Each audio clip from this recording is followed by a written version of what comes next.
जय हिंद दोस्तों, राधे राधे सभी को। दोस्तों मेरी नाइट पीएचडी चल रही है और मैं टॉपिक वाइज प्रिपरेशन कर रही हूँ इस वक्त। तो दोस्तों मैं थोड़ा सा यूपीएसआई जो वैकेंसी है, कट ऑफ है, इसको लेकर मैं थोड़ा सा बात करूँगी। दोस्तों आपको पता होगा जो पिछली बार जो वैकेंसी आई थी 9534, उससे आधी से ही वैकेंसी कम है इस बार।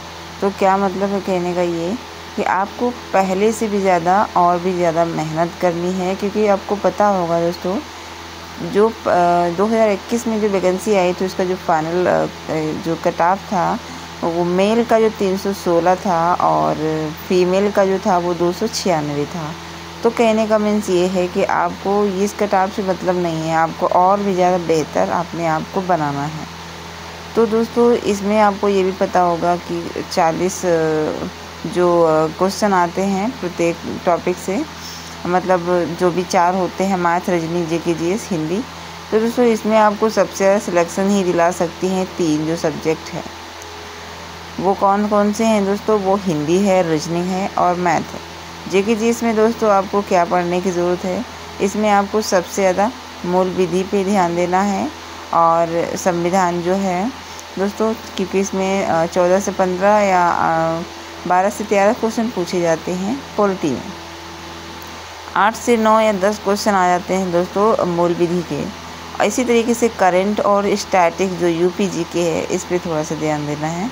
बस इधर उधर ज़्यादा कुछ पढ़ने की ज़रूरत नहीं है दोस्तों, क्योंकि इसमें आप ज्योग्राफी है और इकोनॉमिक्स है, हिस्ट्री है दोस्तों, तो इस पर कम ध्यान देकर ज़्यादा से ज़्यादा आप पॉलिटी और संविधान जो है, मतलब मूल विधि और करंट अफेयर और यूपी जीके जो है, तो दोस्तों इन पे थोड़ा सा आप ज़्यादा ध्यान देंगे, क्योंकि स्कोर आपका हिंदी, रीजनिंग और मैथ ही बना सकती है। आप इन तीनों सब्जेक्ट को बेस्ट करिए, तभी आप सिलेक्शन ले सकते हैं दोस्तों। इसलिए मूल विधि में जो बीएनएस और बीएनएसएस जो है, इस पे ज़्यादा ध्यान देना है। मतलब कहने का है ये अब की बार जो चेंजिंग हुई है, तो इन पर ध्यान दे के चलना है दोस्तों। और आईपीसी और सीआरपीसी धारा को थोड़ा सा साइड में करते हुए, क्योंकि ये दोस्तों इसमें क्या है, पर्यावरण वन जीव अधिनियम जो है और बच्चों महिलाओं पे जो और जो भी यातायात संबंधित हैं, मानवाधिकार, ये जो मतलब इस तरीके के जो टॉपिक हैं, इनको पढ़ना है दोस्तों मूल विधि में।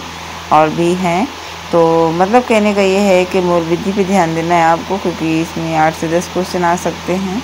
और पॉलिटी जो संविधान है, संविधान से इससे 13 से 14 क्वेश्चन आपको देखने को मिलते हैं। तो मतलब कहने का है जीके जीएस में आपको इन्हीं पे ध्यान देना है। और करंट अफेयर तो पढ़ना ही पढ़ना है, 6 महीने का आपको रटा ही होना चाहिए। मतलब 6 महीने के बीच का जितना भी है, कुछ कहीं से भी क्वेश्चन आ जाए आपको याद होना चाहिए दोस्तों। और मैथ को लेकर क्या बात करूँगी, मैथ में दोस्तों ऐसे ही जो टाइम एंड और एलिगेशन है, डिस्टेंस है, मिक्सचर और परसेंटेज, प्रॉफिट, डिस्काउंट, वही सब आपको तो पढ़ने हैं, वही सारे टॉपिक हैं, कुछ अलग नहीं है दोस्तों। तो ये सब तो आना चाहिए, क्योंकि प्रॉफिट, डिस्काउंट, इंटरेस्ट और टाइम एंड वर्क, इन सब से तो क्वेश्चन आता ही है, इसमें कोई दो राय नहीं दोस्तों कि ये पढ़ना नहीं है। तो ये तो सब पढ़ना ही है दोस्तों। और रीजनिंग में दोस्तों क्या है, रीजनिंग में वही सारे सब्जेक्ट पढ़ना है, जैसे कि जो भी टॉपिक हैं। रीजनिंग में सब्जेक्ट की बात नहीं, टॉपिक की बात कर रही हूँ दोस्तों, रीजनिंग में जो भी है। और इसके साथ साथ में क्या है, हिंदी जो है, हिंदी तो आपको बेसिकली वही सारी चीज़ें तैयार करनी है, जो भी हिंदी में कुछ भी नहीं छोड़ना है, सब कुछ पढ़ना है। लेखक, कवि, कृतियाँ और व्याकरण से संबंधित जितने भी हैं फैक्टर थे, सब कुछ दोस्तों। और मैंने तो हैंड नोट्स भी बनाए हैं और 1-2 अपलोड भी किया था। अगर आपको आवश्यकता हो तो कमेंट करना। और वैसे तो मैं अपना नोट्स बनाती हूँ अपने हाथ का। और आपको एक चीज़ और भी ध्यान देना है, आपको अपने हैंड्स नोट ज़रूर तैयार करनी है। बेसिकली शॉर्ट नोट्स तो होना ही चाहिए, चाहे आप यूपी जीके के हों या फिर पॉलिटी संविधान से हों या फिर मूल विधि के हों और या फिर मैथ हो।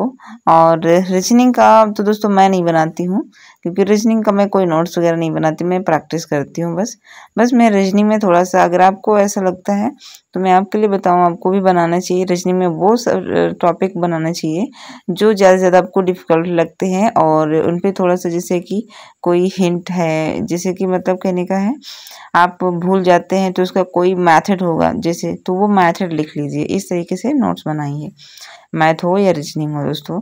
तो कहने का मीन्स ये है, हैंड नोट्स तो होना ही चाहिए दोस्तों। और आपको तो पता है माइनस मार्किंग नहीं है दोस्तों, तो एग्ज़ाम में कोई भी क्वेश्चन छोड़ के नहीं आना है। और कभी कभी डाउट भी होता है 4 क्वेश्चन में। तो दोस्तों एक इसमें यहाँ पे बहुत ज़्यादा इम्पोर्टेंट मैं एक बात बताने वाली हूँ, सभी को ध्यान देने वाली बातें हैं ये दोस्तों। यहाँ पे जब आप सॉल्व करते हैं, जैसे एग्ज़ाम सेंटर में बैठे हैं, ऑनलाइन पेपर होता है दोस्तों यूपीएसआई का, तो इसमें जैसे 4 क्वेश्चन आए और आपको डाउट है चारों में कि 2 क्वेश्चन आपको आते हैं, 2 में बिल्कुल भी डाउट है कि ये नहीं हो सकते, तो वो जो बिल्कुल डाउट है कि मतलब ये नहीं हो सकते और जो आपको लगता है 2 में से 1 है, दोस्तों दोनों में से एक पे आपको बहुत ज़्यादा फोकस करनी है ये कि शायद ये हो सकता है, तो वो इस तरीके से लगाइए। मतलब छोड़ना तो आपको एक भी क्वेश्चन नहीं है, लेकिन इससे मैंने ये बताया आपको कि अगर 2-4 ऑप्शन में आपको 2 बिल्कुल भी नहीं लगते हैं, 2 लग रहे हैं, तो दोनों पे उस पर फोकस करके आपको एक टारगेट बनाना है कि ये हो सकता है। मतलब कहने का इसमें ये सही होने के चांसेस बहुत होते हैं इस तरीके से सॉल्व करने का।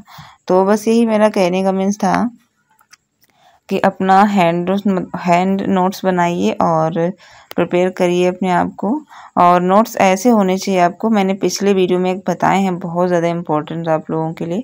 नोट्स आपके ऐसे होने चाहिए कि जब आपका एग्ज़ाम हो परसों, मतलब 3 दिन बाद या 2 दिन बाद, तो आपके वो नोट्स 2 दिन में सभी के सभी सब्जेक्ट के कंप्लीट होना चाहिए, मतलब रिवीजन हो जाना चाहिए। ऐसे नोट्स आपके होना चाहिए, ये नहीं कि 1 महीने तक आप उन्हीं को पढ़ते रहें। नोट्स आपके ऐसे होना चाहिए कि 2 दिन में एकदम फिनिश कर दीजिए सारे चारों के चारों सब्जेक्टों को। तो इस तरीके से मैंने थोड़ा सा इस पे बात की है, बहुत ही बेसिक मैंने ईज़िली बात की है दोस्तों। पिछला वीडियो आप जाके देखिए कि आपको एग्ज़ाम के तौर पे आप एग्ज़ाम के समय आपको जो बेसिकली नोट्स हैं वो कैसे बनाना चाहिए, कैसे पढ़ना चाहिए, कैसे तैयार करना चाहिए, बहुत ही अच्छे से हमने बताया है। तो पिछले वीडियो में आप जाके देख सकते हैं। तो ये कहने का मीन्स ये है। और दोस्तों अगर आप ऑनलाइन कोई क्लास करते हैं, मतलब कोर्स परचेज़ कर रखे हैं दोस्तों, तो यहाँ पे आपको एक बात और भी ध्यान में रख के चलना है। अगर आप कोर्स परचेज़ करके पढ़ रहे हैं, ज़ाहिर-सी बात पढ़ ही रहे होंगे, न्यू स्टूडेंट होंगे तब भी और पुराने भी होंगे तब भी कहीं न कहीं कोई हेल्प मतलब गाइडेंस तो ले ही रहे होंगे कहीं न कहीं, कोई भी टीचर से आपके जो भी फेवरेट टीचर होंगे जो आपको मतलब समझ में आता होगा जहाँ पे आप पढ़ते होंगे। कोई भी प्लेटफ़ॉर्म है, चाहे यूट्यूब से हो या कोई ऐप से हो। तो यहाँ पे मैं बात ये करूँगी, अगर आप कोई परचेज़ कर रखे हैं कोर्स दोस्तों, तो उस टीचर के नोट्स आपके इतने बेसिक होना चाहिए कि आप मतलब जो जैसे कि बहुत से टॉपिक ऐसे होते हैं जो समझ में नहीं आते, अधिकतर लोगों को डिफ़िकल्ट लगते हैं, मैथ के और रीजनिंग के लेकर के या फिर अलग कोई सब्जेक्ट है, तो उसके बहुत ही बेसिकली नोट्स होने चाहिए आप सभी लोगों के। और दोस्तों एक बात और भी है, आपका अगर सिलेबस कंप्लीट हो गया है तो मॉक टेस्ट दीजिए, टेक्स्ट बुक पे दीजिए या फिर जो भी प्लेटफॉर्म जहाँ से आपको सही लगे वहाँ से, क्योंकि अगर मॉक नहीं लगा रहे हैं तो भूल जाइए कि आपको सिलेक्शन होगा। ये कड़वी बात लगेगी आपको, लेकिन सच्चाई यही है कि अगर मॉक टेस्ट नहीं लगा रहे हैं तो आप कैसे जानेंगे कि आपकी एक्यूरेसी कितनी है, आप कितने घंटे में कितने क्वेश्चन कर पा रहे हैं।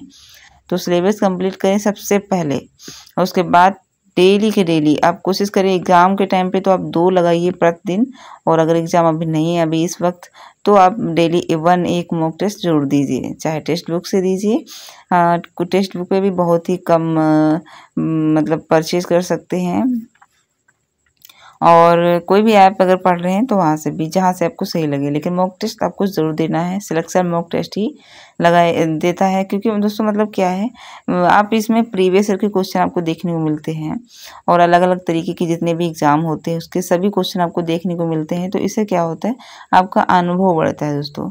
तो किसी तरीके भी क्वेश्चन पेपर में आ सकते हैं, तो आपको ये डिफ़िकल्ट नहीं लगेगा, क्योंकि आप पहले से अपने आप को प्रिपेयर किए हैं। इसलिए इसका फ़ायदा यही होता है कि आप मॉक टेस्ट ज़रूर दें। और इस बार दोस्तों यूपीपी और यूपीएसआई की दोनों वैकेंसी देखने को मिल रही हैं।